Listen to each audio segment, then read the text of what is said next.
नमस्कार. आज मी तुम्हाला कुरकुरीत अळूवडी बनवून दाखवणार आहे. पारंपरिक पद्धतीने केलेल्या अळूवड्या, एकदम स्वादिष्ट अळूवड्या तुम्हाला मी आज करून दाखवणार आहे. त्यासाठी लागणारे साहित्य मी तुम्हाला दाखवत आहे. इथे मी लाल मिरचीचं तिखट घेतलेलं आहे. आलं, मिरची आणि लसूण याची मी पेस्ट घेणार आहे. हे मी तुम्हाला दाखवते. हिंग, हळद आणि मालवणी मसाला, त्यानंतर गरम मसाला आणि गूळ. गूळ माझं शूट करेपर्यंत वितळलं आहे. इथे 2 वाट्या चण्याचं पीठ घेते मी. त्यामध्ये मी सगळे मसाले, हे दाखवलेले मसाले सगळे मी ॲड करणार आहे. तुम्हाला तुमच्या पद्धतीने जे जे मसाले हवेत गरम मसाल्यामध्ये, काळा मिरी वगैरे, तेही तुम्ही करू शकता. इथे मी आलं लसूण पेस्ट टाकलेली आहे. त्यानंतर मी इथे मसाले ॲड करून टाकणार आहे. सगळे मसाले ॲड केलेले आहेत. लाल तिखट, गरम मसाला, मालवणी मसाला, अजून तुम्हाला कुठले मसाले हवे असतील तर ते घ्या. हळद, हिंग. त्यानंतर मी इथे तांदळाचं पीठ घेतलेलं आहे. तांदळाच्या पिठाने कुरकुरीतपणा येतो. मी चिंच भिजत घातलेली आहे. चिंचेचा कोळ टाकलेला आहे. लिंबूसुद्धा मी टाकलेला आहे. लिंबूसुद्धा टाका आणि थोडंसं गुळही टाकायचं आहे. त्यानंतर चवीपुरते मीठ घ्यायचं आहे. तुम्हाला होता कलरसाठी काश्मीरी पावडरही घेऊ शकता तुम्ही, पण कलर येणार नंतर, व्यवस्थित कलर येणार आहे. आता बघा, व्यवस्थित ढवळल्यानंतर पूर्णपणे फेटायचं आहे. ते पीठ पूर्ण फेटत राहायचं आहे. 5 मिनटं तरी पीठ फेटलं ना की व्यवस्थित होतात, क्रिस्पी होतात. त्याच्यातल्या आतमधल्या गाठी, गुठळ्या, चण्याच्या पिठाच्या गुठळ्या जातात. हे बघा, पीठ कसं रेडी झालेलं आहे. कलरसुद्धा सुंदर आलेला आहे. गूळ कमी होतं म्हणून मी गूळ व्यवस्थित दुसरं टाकलं आहे. ते वितळलं होतं, मी वरून आता दुसरं गूळ टाकलं आहे. हे बघा, अशा प्रकारे कन्सिस्टन्सी आहे पिठाची. एवढा थिकनेस त्याला पाहिजे. हे पहा, व्यवस्थित ढवळून त्याच्या गुठल्या करायच्या आहेत. इथे मी मोठी पानं मी धुवून घेतलेली आहेत. सगळी पानं आदल्या दिवशी धुवून मी व्यवस्थित पंख्याखाली सुकवून आता मी त्यांना पीठ लावत आहे. शिरेच्या दिशेने पीठ लावलेलं आहे मी. तुम्हाला जसं लावायचं तुम्ही लावा. शिरेच्या दिशेने लावलं तर अजून व्यवस्थित लागतं ते. पानं भरपूर मोठी आहेत. मी मोठी परात घेतली आहे. ते परातीवर सुद्धा ते पान राहत नाही आहे. त्यामुळे मी आता तिथे डायनिंग टेबलवरच खाली मी घेणार आहे. भरपूर मोठी पानं आहेत. हे आता मी खाली घेतलेलं आहे.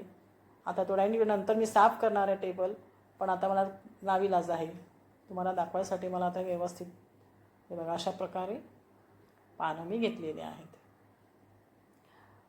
एक पान सरळ, एक पान उलटं पण तुम्ही लावू शकता. मी दोन्ही पानं सरळ लावलेली आहेत. पानं खूप मोठी आहेत. दोन्ही पानं मी सरळ लावली आहेत. मला जसं हवं तसं मी करते. खरं तर एक पान उलटं, एक पान सुलटं करून लावायचं असतं. नंतरही मी केलं आहे ते. तिसरं पान मी आता हे असं लावलं आहे. याचा रोलसुद्धा खूप मोठा होतो, कारण पानं मोठी आहेत. मग मी 3च पानांचं बनवलं आहे.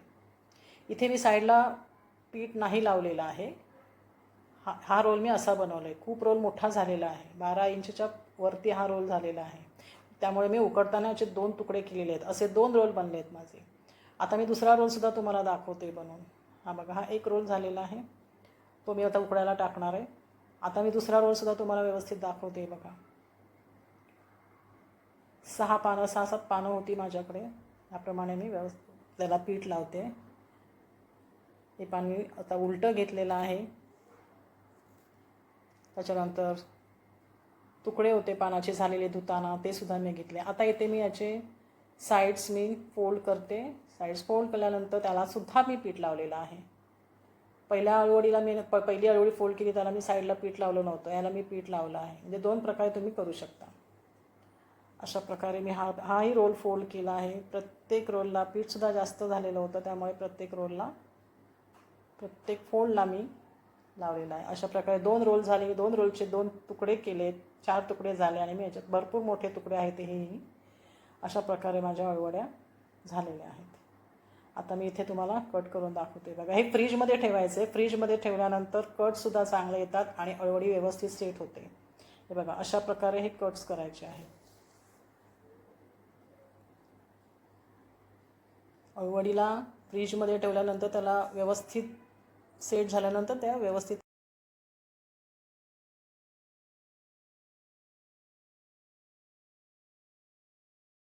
कटही होतात. इथे मी कढईमध्ये आता तुम्हाला तळून दाखवते. थोड्याच तळणार आहे मी एक रोलच मी तळून दाखवते तुम्हाला. 4 रोलमधले एकच रोल तळून दाखवते. बाकीच्या माझ्या फ्रीजमध्ये आहेत. तुम्हाला हवं तेव्हा तुम्ही ते फ्राय करू शकता. तुम्ही असंच करून ठेवा रोल. मग तुम्हाला उपवासाला वगैरे कधीसुद्धा ते फ्राय करून घेऊ शकतात एक रोल. अशा प्रकारे मी अळूवड्या तळून घेतलेल्या आहेत. उलट्या सुलट्या करून तुम्ही शॅलो फ्रायसुद्धा करू शकता. मी शॅलो फ्रायसुद्धा करणार आहे, पण मी तुम्हाला हे दाखवायचं आहे म्हणून मी तुम्हाला कोणाकोणाला तळलेल्या आवडतात म्हणून मी अशा तळून दाखवते. मी शॅलो फ्रायसुद्धा क्रिस्पी होतात. एकदम कमी तेलामध्ये तुम्ही तव्यावर या अळूवड्या फ्राय करू शकतात. माझ्या अळूवड्या रेडी आहेत. तुम्हाला कशा वाटल्या त्या कमेंटमध्ये सांगा.